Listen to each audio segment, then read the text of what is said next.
Assalamualaikum warahmatullahi wabarakatuh. Perkenalkan, nama saya Kalian Rizal-Ranti.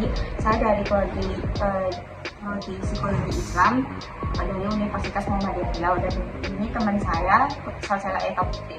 Nah, di sini saya akan menjelaskan tentang perilaku konstitusional. Nah, sebelumnya, Putri tahu nggak konstitusional itu apa? Ya. Oke, konstitusional itu sesuatu yang sesuai dengan konstitusi atau dasar-dasar sebuah negara. Nah, jadi gini, setiap negara tuh kan kayak punya suatu pegangan tertinggi atau hukum tertinggi gitu kan. Contohnya tuh kayak di Indonesia, di negara kita sendiri itu ada Undang-Undang Dasar 1945 kan. Nah, jadi lanjut ke materi kita, yaitu perilaku konstitusional warga negara. Itu ialah segala bentuk sikap atau tindakan dan partisipasi kita sebagai warga negara yang sesuai dan nggak melanggar hukum-hukum yang atau aturan-aturan yang tercantum dalam Undang-Undang Dasar 1945. Gampangnya, ini tuh cara kita buat nunjukin kalau kita tuh patuh sama hukum, hargain hak orang lain, dan ikut aktif membangun negara. Bukan cuma soal aturannya aja, tapi juga dari bagaimana kita menjalankannya dalam kehidupan sehari-hari kita sebagai warga negara. Nah, apa aja sih yang termasuk kelakuan konstitusional itu? Yang pertama itu ada patuh sama hukum dan aturan. Nah, rakyat yang konstitusional itu yang patuh sama hukum dan aturan yang berlaku.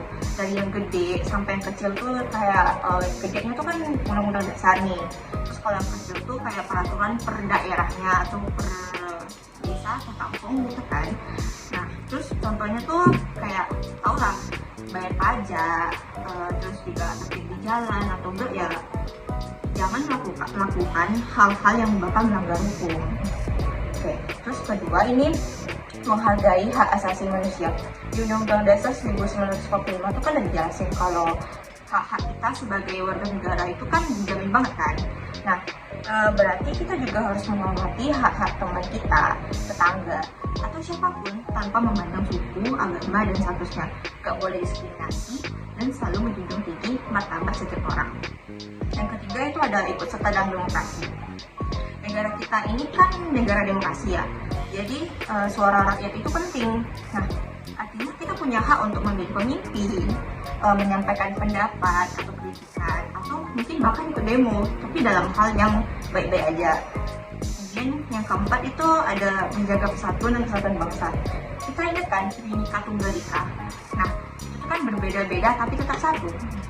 Jadi kita jaga persatuan negara agar tidak mudah terpecah belah dan ikut memajukan bangsa. Yang kelima itu ada bertanggung jawab sebagai warga negara. Selain hak, kita juga punya kewajiban kan. Nah, kelakuan konstitusional itu berarti kita jalani kewajiban kita dengan sadar. Misalnya yang kayak tadi, bayar pajak, ikut menjaga keamanan, atau bela negara kalau memang perlu. Terus juga menjaga lingkungan juga termasuk. Kemudian juga ngasih kontribusi positif buat kemajuan bangsa. Nah, kenapa perilaku konstitusional itu penting? Meskipun kadang penerapannya itu kan nggak gampang tersedia peraturan. Mungkin karena banyak yang belum paham undang-undang dasar atau memang kesadaran hukumnya itu kurang. Nah, bayangkan kalau semua rakyat atau semua warga negara Indonesia itu punya perilaku konstitusional tinggi, nah, seperti ikut menjaga dan menjalankan Undang-Undang Dasar 1945 dan mengikuti nilai-nilai Pancasila, itu mungkin negara kita bisa maju, adil, dan sejahtera itu bisa tercapai gitu kan.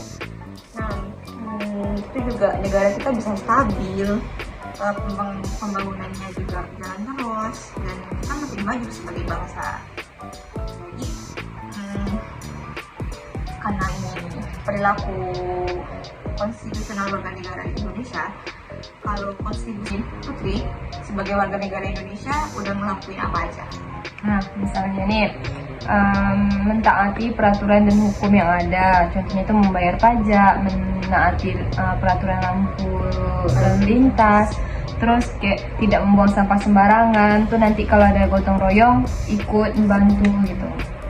Iya, dia juga gitu. Konstitusi yang pernah saya lakukan untuk negara itu ya peraturan yang ada sesuai dengan undang-undang dasar kita tentunya gitu kan. Terus juga seperti membayar pajak, ikut pemilu ya kan, terus juga mematuhi peraturan lalu lintas, sama fokus belajar buat untuk bisa bermanfaat untuk orang lain juga. Terus juga kalau untuk lakuin gotong royong atau reboisasi gitu kan, pokoknya yang emang untuk negara tuh gitu. Oke, baik, sekian dari saya. Jika ada kesalahan atau salah kata atau apa, mohon dimaafkan. Saya sudahi. Assalamualaikum warahmatullahi wabarakatuh. Assalamualaikum warahmatullahi wabarakatuh.